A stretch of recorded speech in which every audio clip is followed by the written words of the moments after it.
My name is Mike Sadler, and I've spent my life with cars. Whether it's sand dunes and drag strips, museums, car shows, even the backyard garage, I'm always on the lookout for speed and shine.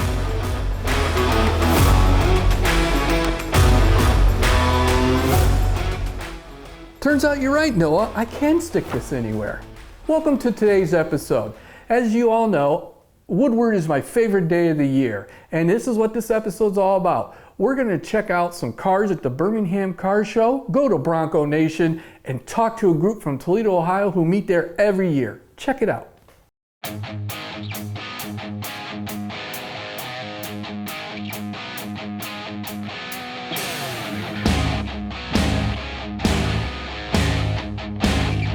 It's the third Saturday in August, and what does that mean? We're at the Woodward Dream Cruise, and we're in Birmingham, Michigan, where we're checking out some rides. Later, we're going to go over to Bronco Nation.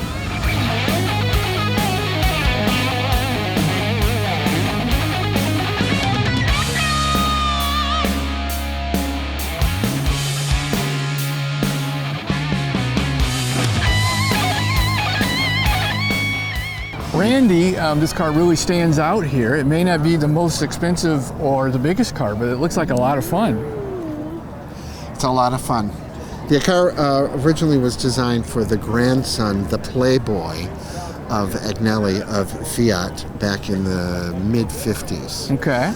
And he needed a car to put on the back of his yacht so that when he pulled into port, he could get around the port. Really? So they took a Fiat 500, cut the doors off, cut the windows off, put the wicker seats in, put the Surrey top on, and he was happy. Wow. That's a neat story. That's amazing. That's crazy. Now, how did you get the car? The original owner bought the car in 1958 in Italy. It was shipped to Ray White Motors in Detroit on Jefferson Avenue on May 1st, 1959, taken out to her 10-acre estate in Bloomfield Hills to drive around and check up on her gardeners. And after she passed away, the family had a large estate auction, and my wife and I went and looked at the car and said, oh, that's kind of fun. We were bidding on Oriental rugs, but we came home with the Jolly. Well, and I think we did a much better job with the Jolly. You did. Did you have to do a lot of restoration work?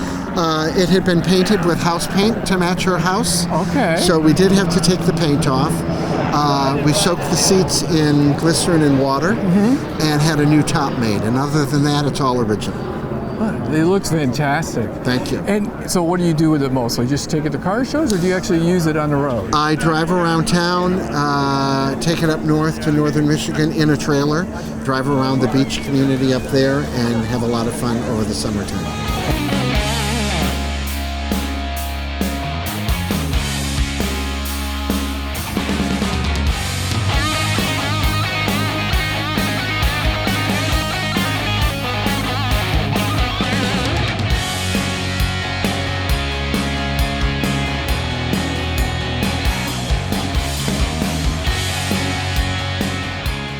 Steve, this is the second time that Speed and Shine has been at this lot and rented space from you. So correct. How long have you been doing this?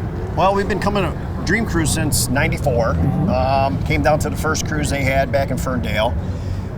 Came up ever since, and then me and the guys thought, let's bring our cars up here and do the cruise. So we started renting a parking lot and kind of moved around. Was in Birmingham 20 years for a parking lot, and then Scott that's got this place, he advertised it, and a good relationship with them to rent a parking lot. So friends, family, just an organized car cruise back from Toledo, and worked out so good so far. Great people. Yeah, we got a good crew. I got friends with mine that I've been friends with since kindergarten. Yeah? And we still stay together. This is Cornette here.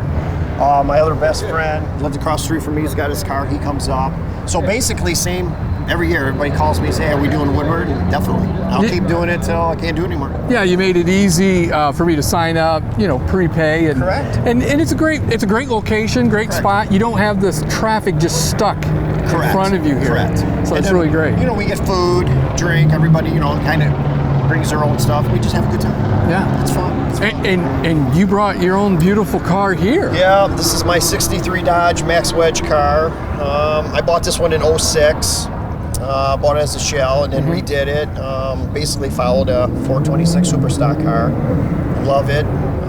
Fun, gets out of its own way. Well, it's that Max Wedge because of that Cross ram intake. That is really cool. Yeah. So the 426, what did that have for horsepower? It wasn't 426, was it? They were 4.25 horse. Real close. This one's been all built. It's board and stroked. Okay. 496. It's about 706 on a dyno. Now, do you race it or do you just? No, it's a toy. I'm going to take a couple times to run it, but it's a toy. It's a Woodward runner. Yeah. You know. Now, in traffic like this, does she tend to run hot? No, she stays under 200. Yeah? Believe it or not, yeah. It's a good running motor. Yeah, So, that's good. I know for my Maverick when I came here the first year, I had a couple close calls, so I put a 165 thermostat, big 4-core radiator, and electric fan, no problem. So you're still running... so I run a stock fan, just a fan shroud, bigger radiator, and a 160 thermostat. So. Yeah, that did it. Yeah, that usually helps. Yeah, automatic trans, 391 short grip, push button converter. So yeah, it's fun. Well, thanks for organizing this for Definitely. everybody and making sure this happens. I'll keep doing it, and you're invited every year. All right, we'll take you up on that. All right.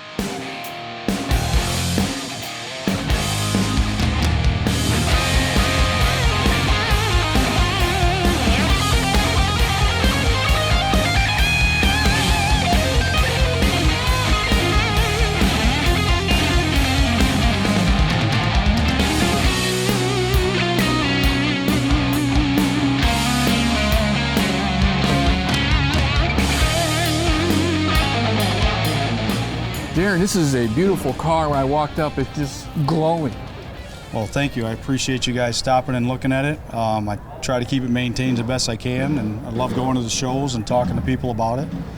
What year is it? It's a 1969. And it's a Mach 1. It is a Mach 1, correct. And it has a 351 Windsor, 4-barrel motor in it.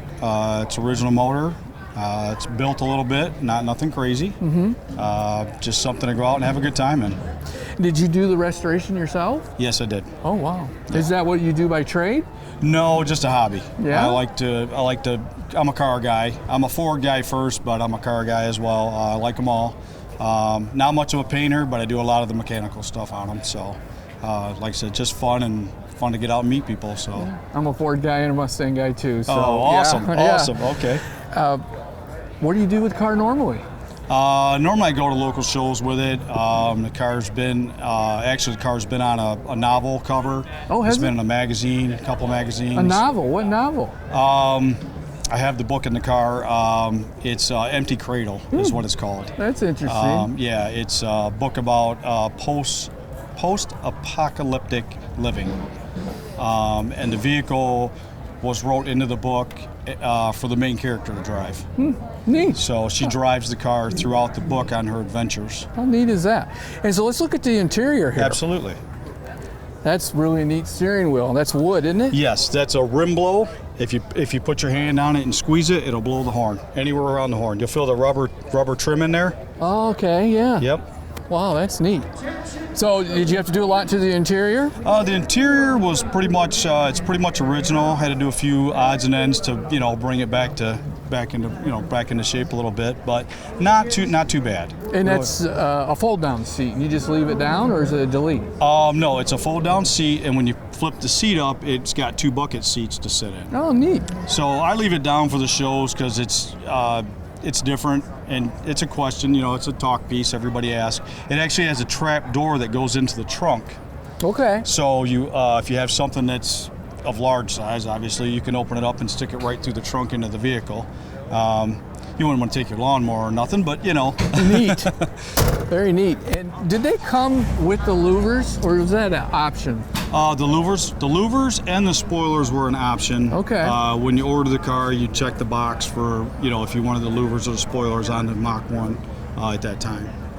And what's the color called for this? The color is Royal Maroon. Royal Maroon, Yeah. and that gold really stands out. It's kind of sparkly there. Yeah, that's a reflective stripe actually. At night Okay. when the headlights hit it, it was kind of a safety device they used back in the day for, because nowadays you got lights all around the car, not much lights on the car on these back in the day. So when your headlights hit it, it throws up a nice glare. Now, does this have a blackout deck panel on the back? No, or? that was the Boss 302s had that. Okay. The Mach 1 All right. did not have the blacked out panels on it. They were color code. Very nice. Oh, thank you. I really We have a appreciate great it. car, and thanks for talking to us. Thanks for having me, guys. I appreciate it. Yep.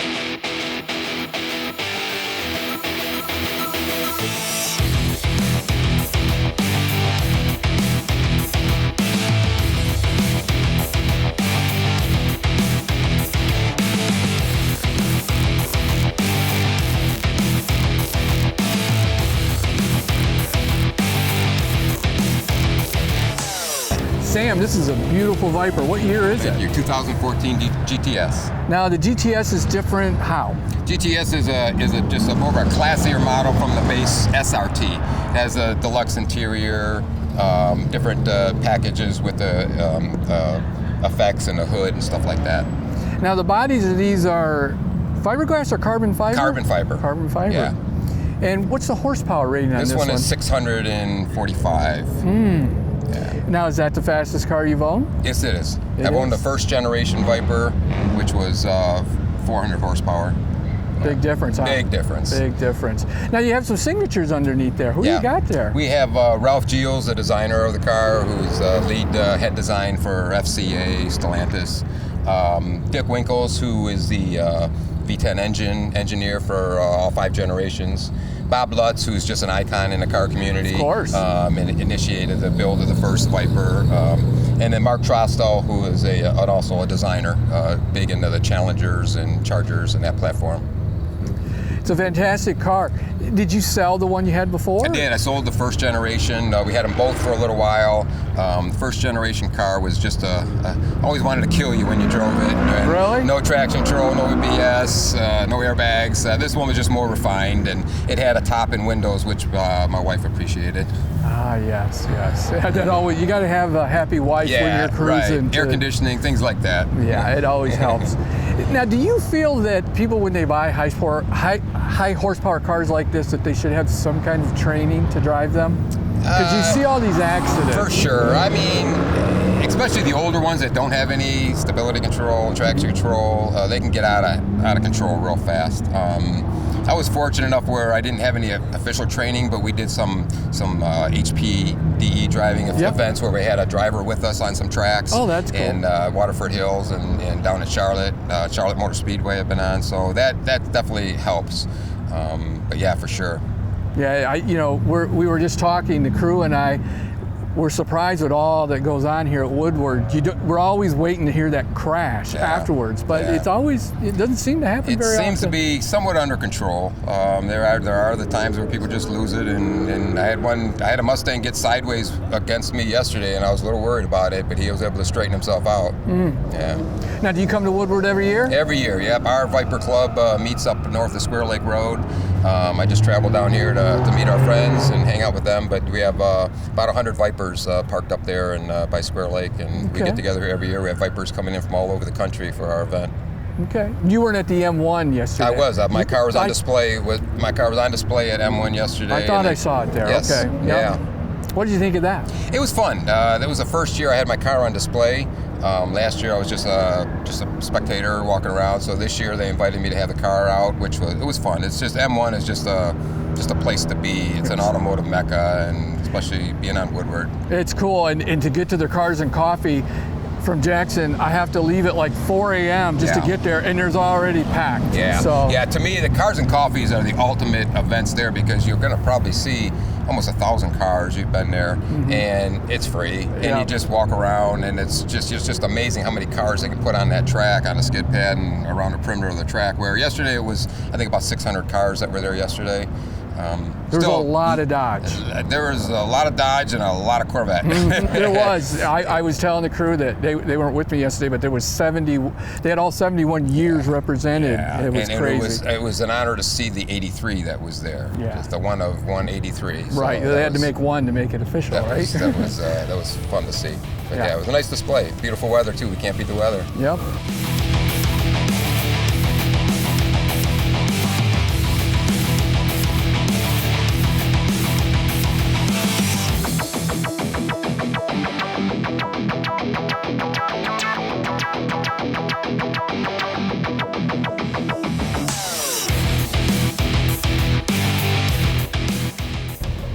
Lori, this is your ride? This is my ride. What is it? This is a 1977 Trans Am.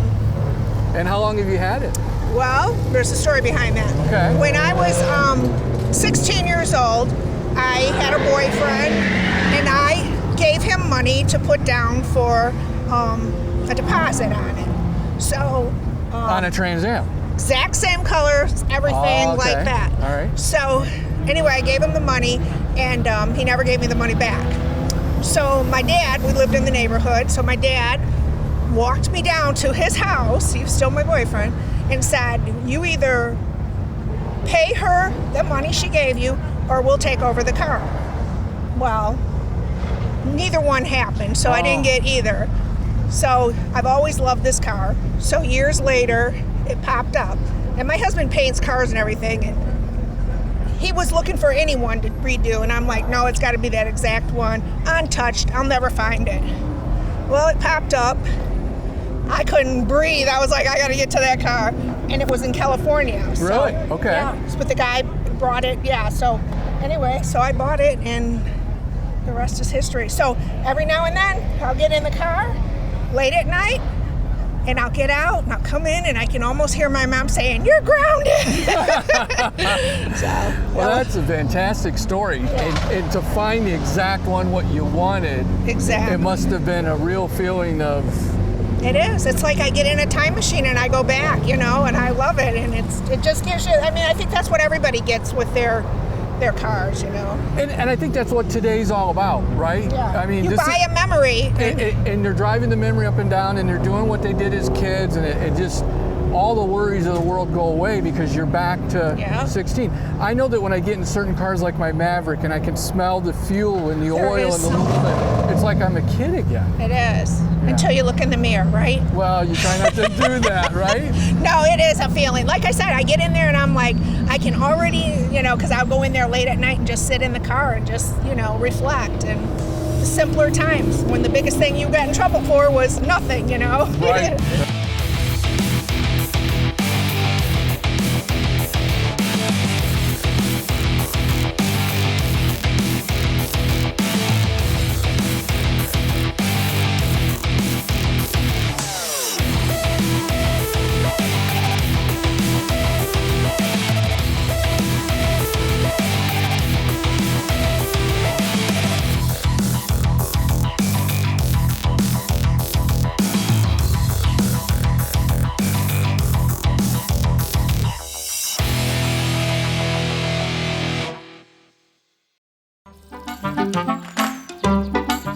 When Hannah makes a claim with America's Preferred Home Warranty, she's able to choose her own licensed contractor for the repairs.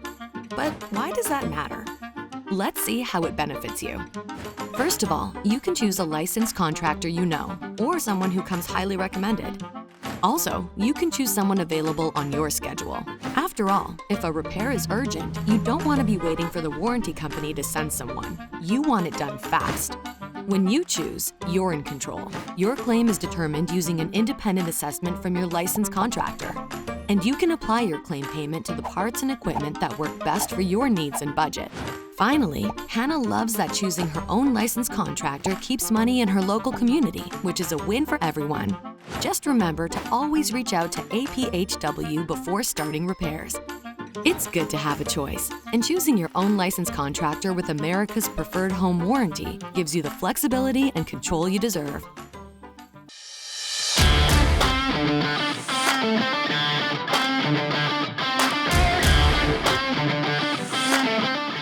We're at the Woodward Dream Cruise, and we found our way to Bronco Nation. From the old to the new, it's a classic. Let's check it out.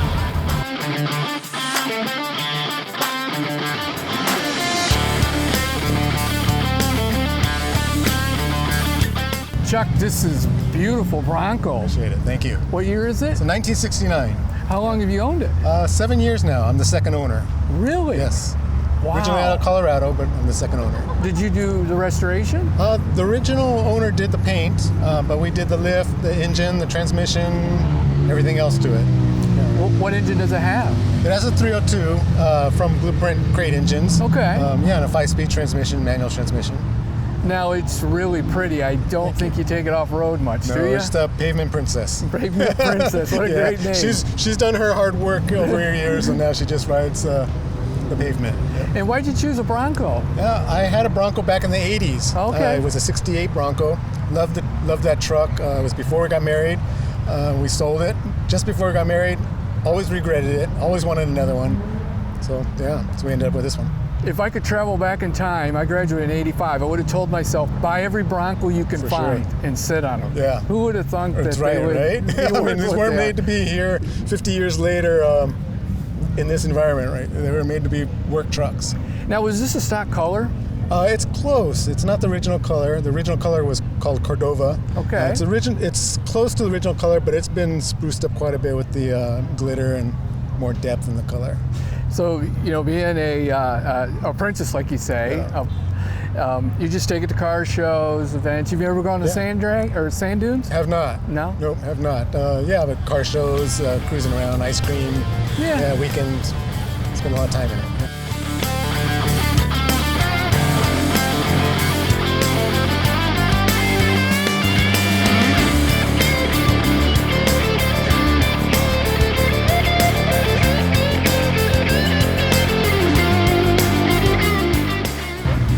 Casey, this is a really cool vehicle, and you have every accessory there is.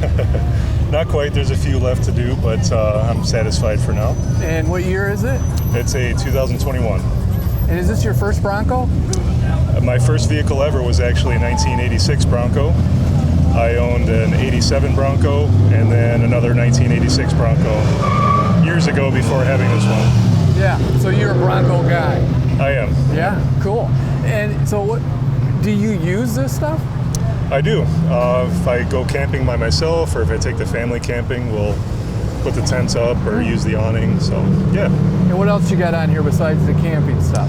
A small amount of lift, the bigger tires, 35-inch tires, some interior accessories for mounting my radio or iPad, cameras, stuff like that, different lights. And engine stock? The engine is stock. I did add the Ford Performance ProCal tool to add a little bit of horsepower. So you just take it to car shows, or do you actually use it off-road? I actually use it quite a bit off-road, whenever I can. Probably not as much as I'd like to, but quite a bit. You've been to Silver Lake with it? Yes, I have. Yeah. Yep. Best place to get your tires cleaned, right? They're always the cleanest when you get off the sand. Scrubbed by sand, Yeah, well, it's a really cool vehicle. You got the doors off. You just leave those at home. They're just at home. Mm-hmm. Hopefully you don't need them. No, looks like we're going to have good weather today, so I left them at home. Now they have drain holes in these, don't they? Though if it yes, rains, sir. yeah, They do. Yeah, they're very cool. Someday I hope to have a Bronco, just like this. Well, it's worth the wait for sure.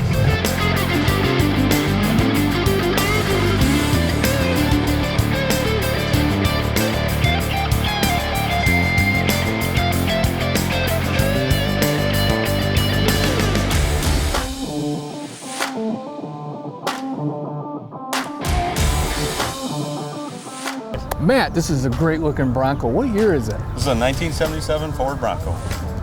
And did you restore it yourself? Most of it, I had a friend help me with the body and paint, had a friend help me with some of the welding and fitment, but most of it was me. How long ago? About 11 years, 10 years, so got it done. So it took about a year. And what all have you did to it? So it took the body off completely and redid most of the sheet metal, probably about 80% of the sheet metal. And then went and about 2 years later had to redo the frame and stuff because everything rusts up in Michigan. So it does. Yeah. And did you have to make your own panels, or they make everything? Yeah, you for make this? everything. I went right to Jeff's because it's so close and bought everything. We fit everything I needed in the back of a Ford Fusion. He was really good at that. It's Jeff's Bronco Graveyard. Jeff's Bronco Graveyard. Yeah, he's I actually sold them parts back really? when I was in the business. But nice. He was very smart to buy all those through the years and hold on to them. Oh yeah, right? Yeah, I knew there was a gold mine there. So yeah, I think he's probably nationwide famous. For his parts. Big time. Yeah, one of the first. So do you take this, sand drags out in the woods? What do you do with it? Mostly just drive it around town and whatnot. Went mud bogging a couple times and left the Jeeps in the dust, and then everything else is just kind of cruising around and having fun.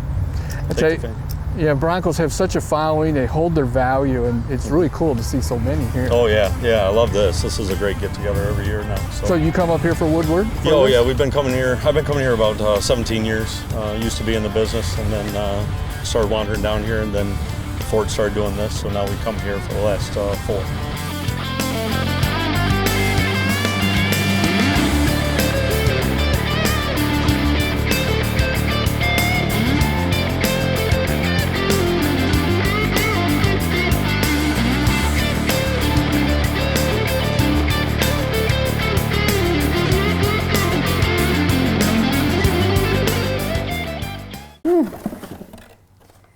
So they sent a tool. Oh, and look, the best part, Noah, they gave us a couple hats.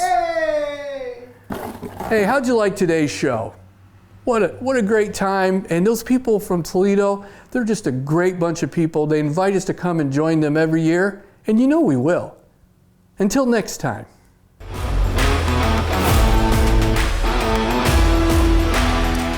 Turns out you're right, Noah. I can stick it anywhere. Welcome to today's episode. As all you loyal... I just ad-libbed more. Check it out. I knew when I was halfway through that you were going to be happy with that one. Yeah.